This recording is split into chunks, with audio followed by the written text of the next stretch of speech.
man. Hey, thanks for letting me interview, man. That's Not a problem. that's awesome, man. So how you been? Oh man, learning the new normal. I'm a teacher and a pastor, and I'm having to learn both my jobs online. Okay. So it's been a transition for me. And of course, I'm an extrovert, and so not getting to see people, stuff like that, has been very difficult. But thankfully, um, video calling has really been helpful for me Okay. because that's pretty much how I've been making it through is video calling because it allows me to be face to face with the person and almost feel like I'm there. Okay.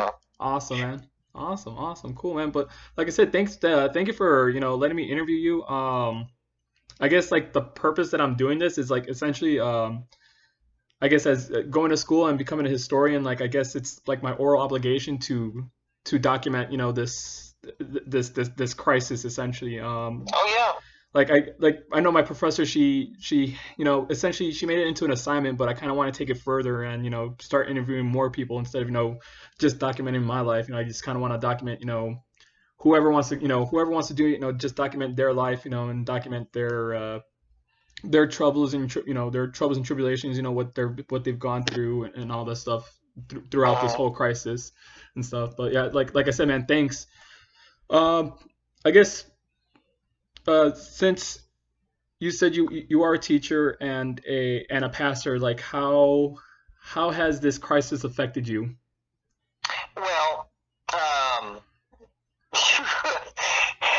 in a lot of different ways. First off, because of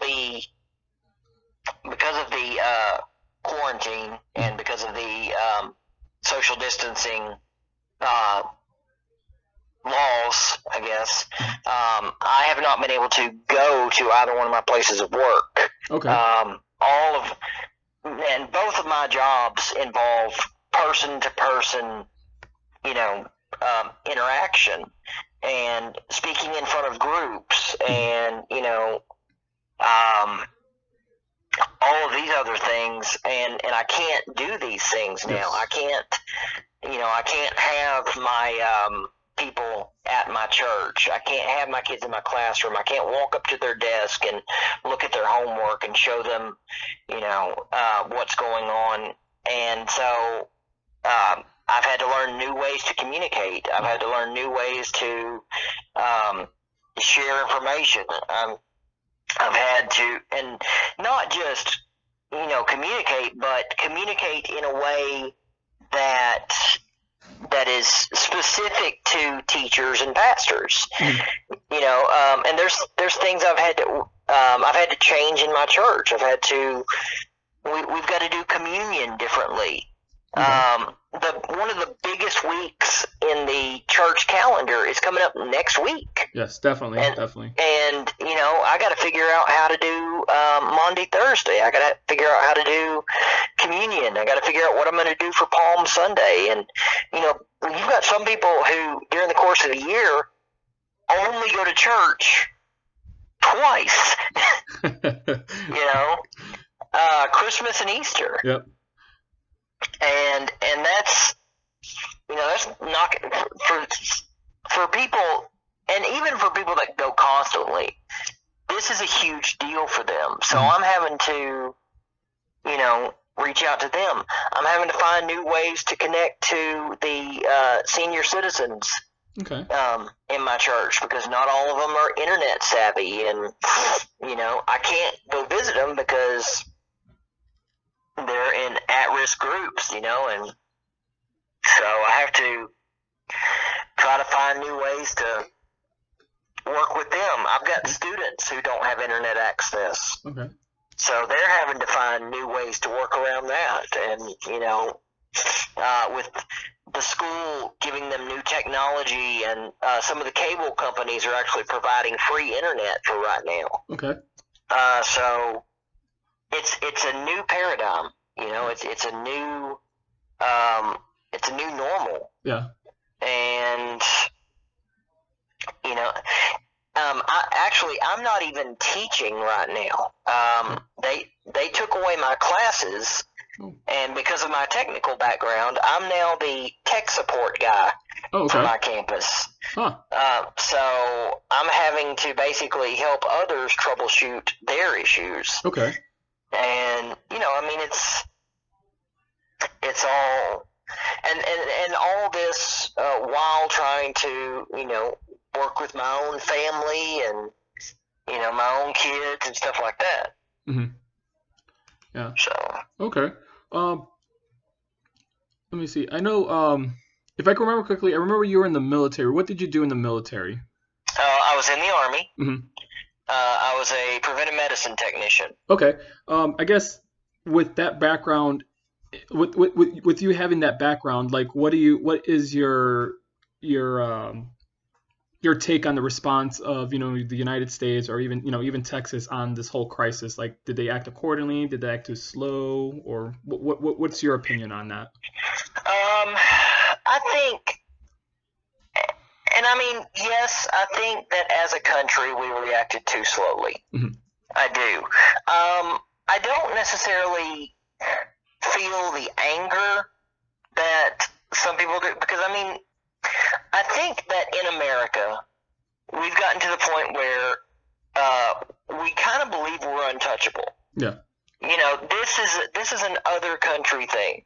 We made it through SARS, and we made it through H1N1, and Ebola wasn't near as big a deal as we've gotten used to it being blown way out of proportion, and then getting to the United States, and it just kind of fizzling out. Mm-hmm. And so, honestly, it made complete sense that we thought the same thing was going to happen again. Mm-hmm. Now, did we respond too slowly? Yes, absolutely. Did we not respond in all the correct ways? Are we sorely unprepared for this? You bet. Mm-hmm.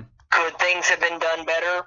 Absolutely, they could have. Yeah. But at the same time, I understand why they weren't. Mm-hmm. And I think we've gotten to the point where we've pointed fingers so much that it's not doing any good. Okay, it doesn't matter whose fault it was. What matters is we got to get on this and we got to fix it. Yeah. And then once we fix it, how do we keep it from happening again? Mm-hmm. Okay. Because eventually this will end. Yep. One way or the other, this is going to end. Okay. But, after 9/11 happened, we were sorely unprepared for 9/11. Mm-hmm. You remember that? Yep, I remember. And we didn't think it could happen here. We never thought something like that could happen here. We were in the United States. The terrorists don't come here. Mm-hmm. They know if they come here, we'll blah, blah, blah. Yeah, okay, well, they did. Yeah. And they knocked out a huge building, killed thousands of people, and completely changed our dynamic as a country. Yeah. And I really honestly think that our country after this is never going to be the same again. Okay. But the changes that we make and how we make them, that's going to be what matters. Yeah. Okay. Are people going to die from this? Yeah, they are. Yeah. Are people listening like they need to and not going out, and are they having to be forced to take care of themselves? Yeah, and that's sad. Yeah. It's sad that I watched a video on Facebook just the other day of a whole bunch of people fighting. Mm-hmm. Just gathered together and fight, and I'm like, what are you doing? You're not supposed to be anywhere near each. And I mean, this was like a party of 50 people. Okay. And you saw the video of the college kids and that age, and Florida for spring break. Yeah. And they're like, if I catch it, I catch it. No big deal. Mm-hmm. And that's what we do. Yeah. We underplay things, and then once it hits that point, then we're like, oh crap, what do I do now? Yeah. Okay. So I think the best thing that we can do is, okay, we messed up. Yeah. We goofed. Now what? Mm-hmm. And if we can finally get everyone on that page, and have them be like, okay, now what do I do? How do we keep this from happening again? And how do we fix it right now? We're having to play catch up. Yeah. We are. We are having to play catch up. Okay. But eventually we will catch up. Yeah. My prayer and my hope is that we catch up before the numbers get too much higher. Yeah. But I don't think anybody is not trying. Well, okay. I don't think any of our leaders are just sitting there, with their middle fingers in the air. Mm-hmm.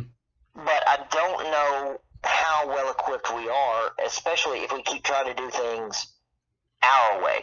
Uh-huh. Okay. We've got to change our way of thinking. Yeah. Okay. I guess for you personally, how have you prepared? Like, how have you like, I guess not prepared. What are some of the precautions that you have taken to not be exposed to the COVID-19 virus? Well, I don't go anywhere where I don't absolutely need to go. Okay. Now I will go outside and I'll take a walk or something like that. But if I don't absolutely need to go to the store, I don't. Yeah. And I am following all of the, I haven't gone to anybody else's house. I haven't thrown any parties or invited anybody over. We're practicing social distancing. So basically, the only people that are in my house are the ones that live here. Yeah. And just I'm doing the same thing with my congregation. I'm doing the same thing with my school. I'm following the guidelines that were set. Yes. So. Okay. I guess on that, I guess you had mentioned that that you're trying, what's the word? You're kind of trying to support people out there, that don't have the means to, for school, I guess, for instance, or for your elderly community. Like, how have you tried reaching out to them? Like, how have you been able to assist them? Well, I think it's been a collective effort. Okay. Because a lot of them have family that live with them and next door neighbors that can just kind of check it, give them a call or email them. We live in a world where there are massive amounts of ways to communicate with people. Mm-hmm. And you just find different ways to do it. Okay. You can't, all of my worship services now are streamed online. Okay. Some churches have used Zoom and WebEx to still kind of have a Sunday school class or something like that. Okay. You find ways, and for people that aren't on Facebook, I put my stuff on YouTube and I email them the link. Okay. And you just it takes a village, yes. Honestly. And you just try to remind people, hey, you're not by yourself. We will get through this together. Mm-hmm. If you need something, reach out. Okay. Nice. Now, if I can remember correctly, you have 2 children, correct? 2 daughters? I have 2 daughters. Okay. Yes. How are they taking this whole crisis? Essentially, how are they taking it? I don't think like any of us are taking it. They're anxious, obviously. Mm-hmm. Going a little stir crazy at times. Okay. So again, we try to get outside. We try to go for a walk. Stuff like that. Okay. But we've been cleaning the house. We've been playing some video games together. Watching movies. Okay. Just stuff to try to keep the boredom and the anxiety at bay. Mm-hmm. And I guess it's a matter of self-distraction to an extent, but okay. I mean, you do what you got to do to get by, right? Yeah. Okay. Cool.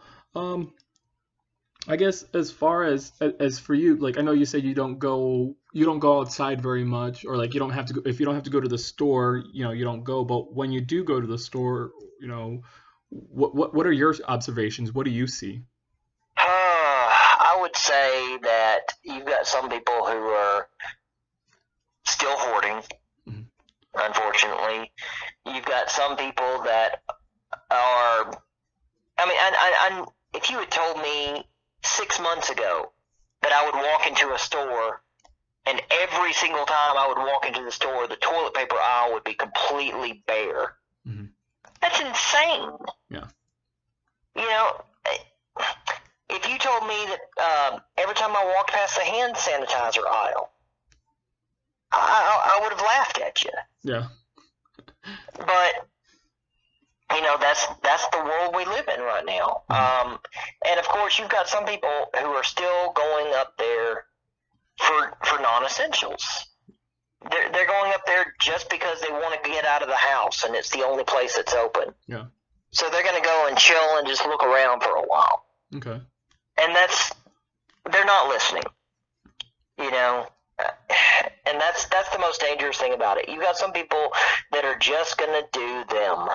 Yeah. And that's not just putting them at risk, it's putting everybody at risk. Okay. So. Yeah. Okay. I guess for my last question, because I know you have a meeting at 2, and I'll try to wrap this up as quick for you. I guess as far as resources, what kind of resources have you provided out there for your students and for your congregation at the church that you're at? Well, one of the things about the Methodist faith specifically is that we are now. Are y'all from a Catholic background? Yes. Am I remembering that correctly? Yes. Okay. Yes. We are Catholic. So you're used to a very connectional kind of network in the church where the bodies are linked together, and you've got overseers. Like we've got bishops, we've got district superintendents, we've got. It's not just that individual church. It's all of us are kind of working together for a similar goal. Mm-hmm. And the Methodist Church is very similar to that. We're very connectional. So the conference has come up with ways to do things. They've allowed things to happen and resources to happen. It's been a matter of communication and things that they've provided and even licenses that they've provided, like for streaming that they're paying for and all kinds of that. So that makes things easier. And you talk to other people who do the same job as you, and you find out what they're doing, and you share stuff like that. Okay. Insofar as the school, the district is the same way. The district has provided technology. They've provided websites. We all share links with one another and lesson plans and YouTube videos, and it becomes a total reliance on the connection. On the connectional aspect of it. Okay. Awesome. Cool. I guess those are the questions I have for right now, man. But thank you very much, for letting me speak to you. Yeah. But if there's any more questions that I do have, would I be able to call you, email you, or anything like that? Okay. Absolutely. Awesome, man. Thank you very much, man. It was nice talking to you, man. It was good hearing your voice, Hey, where are y'all living now? We actually live here on campus, on the TW campus. We live here in the Lowry Woods community. Okay. Well, hey, once all this stuff does finally clear out and we're able to go outside again, we should figure out some time that we can go out to eat or something. Definitely, man. Sounds good. All right, man. You take care. All right, we'll talk to you later. Yeah, talk to you later. Bye. All right, bye-bye.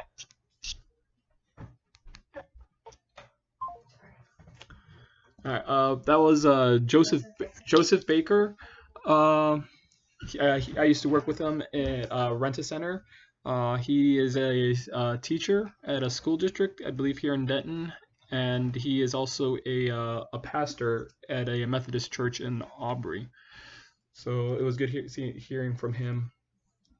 So I'm gonna continue interviewing other people, try to get their perspective and what they've been feeling. So guys, have a good day.